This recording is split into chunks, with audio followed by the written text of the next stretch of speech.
मथुरा मथुरा मथुरा में 3 अक्षर है मथुरा।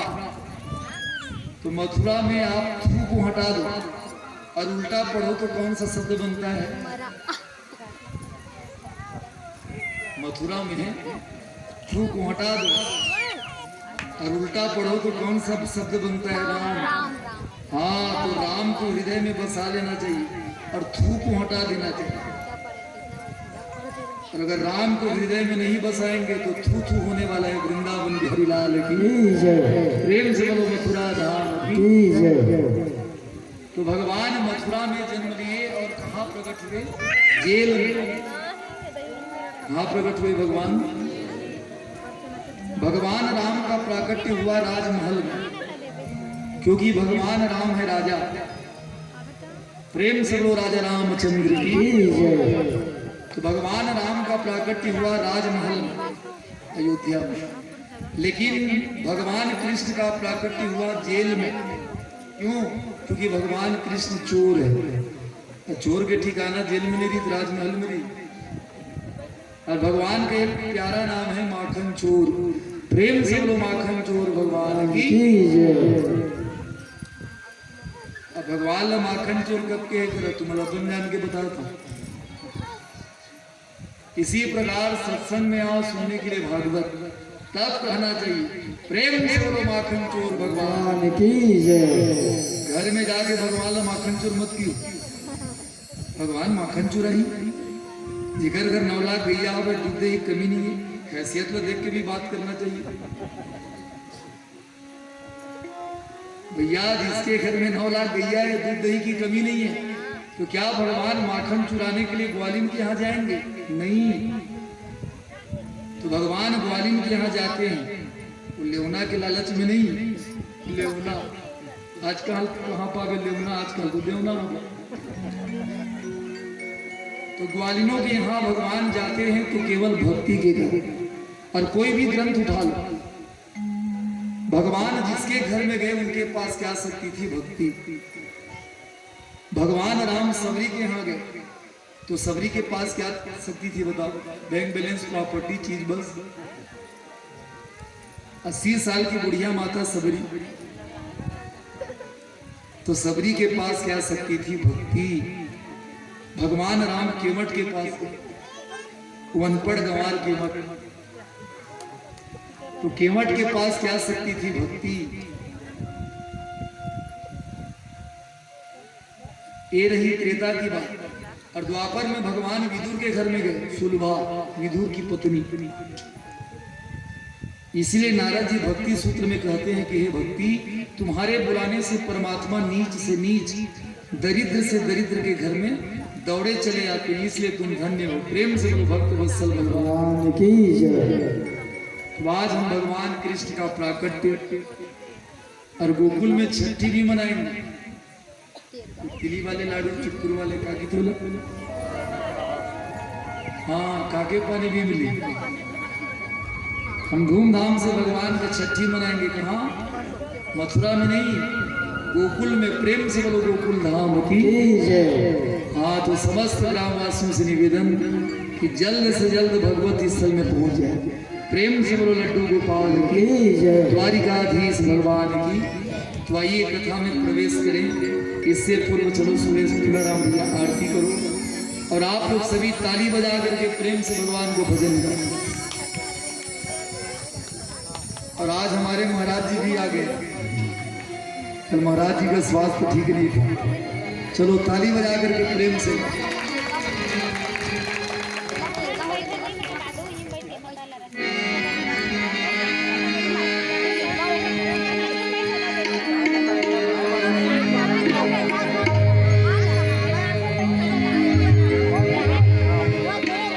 प्रभु के सिवा कहीं दिल ना लगाना, प्रभु के सिवा कहीं दिल ना लगाना, प्रभु के सिवा कहीं दिल ना लगाना, प्रभु के सिवा कहीं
देखो समय बीत रहा है, बाल्यावस्था बीत गया खेल कूद में, जवानी बीत गई स्त्री के प्रेम में, और बुढ़ापा बीत रहा है लोग में। हम लोग सब मृत्यु की ओर बढ़ रहे हैं, समय बीत रहा है, इसलिए अभी से सावधान हो जाना चाहिए।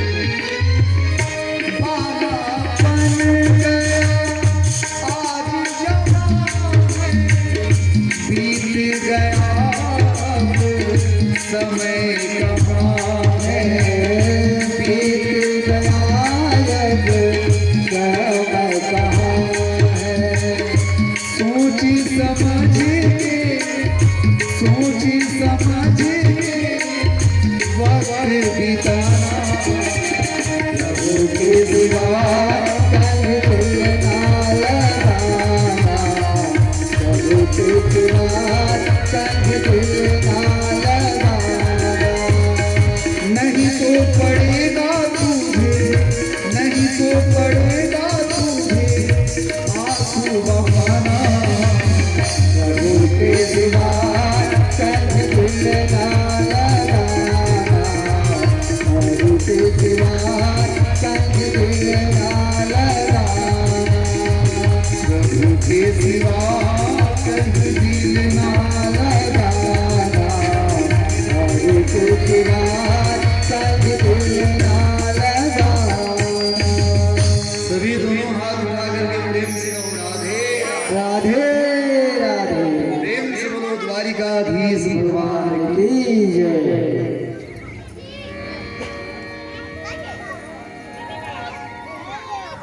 तो हरिद्वार में गंगा के किनारे आनंद घाट में सुखदेव महाराज राजा परीक्षित को यही कथा सुना रहे हैं, जो कथा आज आप लोग इस साहू परिवार में श्रवण कर रहे हैं। प्रेम से बोलो गंगा मैया की जय।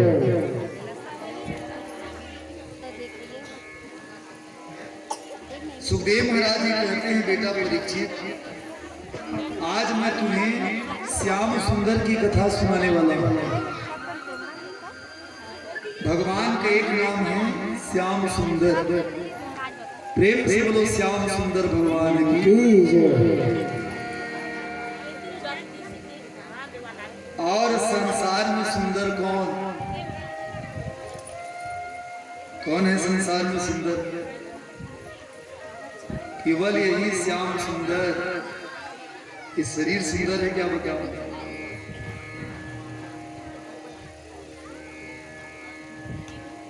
कैसे भगवान हम लोगों को चमड़ा रूपी चादर उड़ा दी कि चमड़ा क्या है? चादर।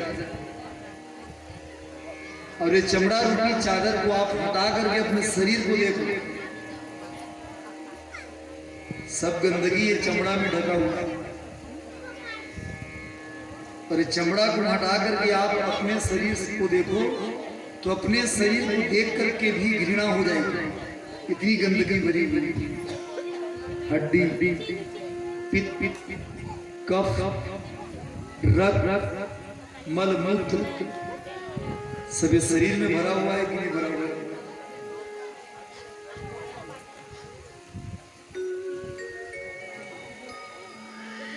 और इस शरीर से क्या निकलती है? केवल गंदगी, गंदगी के अलावा कुछ नहीं। लेकिन धन्य है वो बनाने वाला, वो गोविंद हम लोगों को चमड़ा रूपी चादर उड़ा दी जिसमें वो सब गंदगी छिपी हुई है। तो ये शरीर सुंदर है क्या बताओ? नहीं। संसार में सुंदर है तो केवल यही श्याम सुंदर।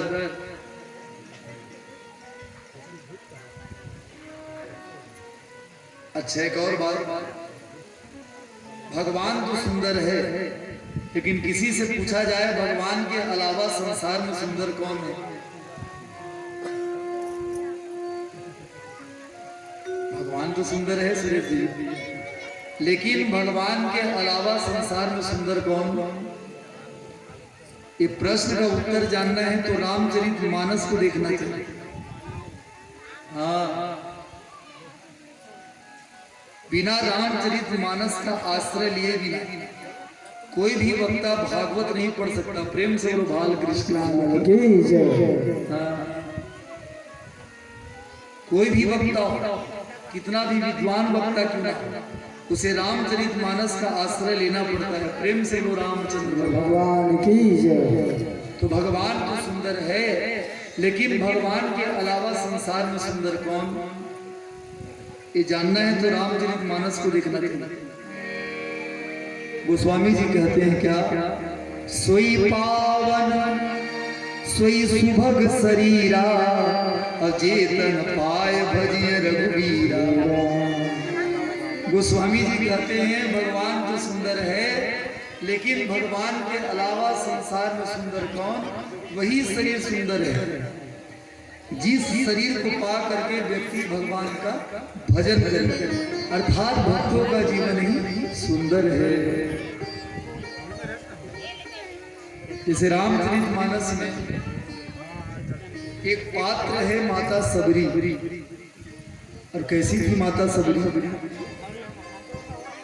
80 साल की बुढ़िया, कुरूपा, बिल्कुल कुरू, काली, कोई सुंदरता नहीं, कमर टेढ़ा। लेकिन जब भगवान राम सबरी के घर में गए तो क्या कह रहे हैं सबरी को देख करके भगवान राम, जनक सुता कई सुधी भामिनी, जानम कहू करिबर गामिनी। हे सुंदरी, अब 80 साल के बुढ़िया को आप कहो हे सुंदरी, तो कभी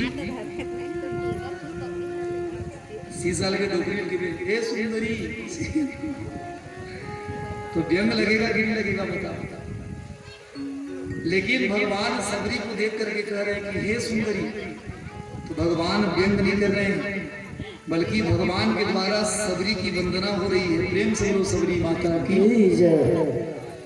भले ही माता सबरी शरीर से कुरूप क्यों ना हो, लेकिन माता सबरी का हृदय परम सुंदर है। प्रेम से बोलो सबरी माता की जय। सबरी को कहते हैं करीबर गामिनी, हाथी के समान चलने वाले।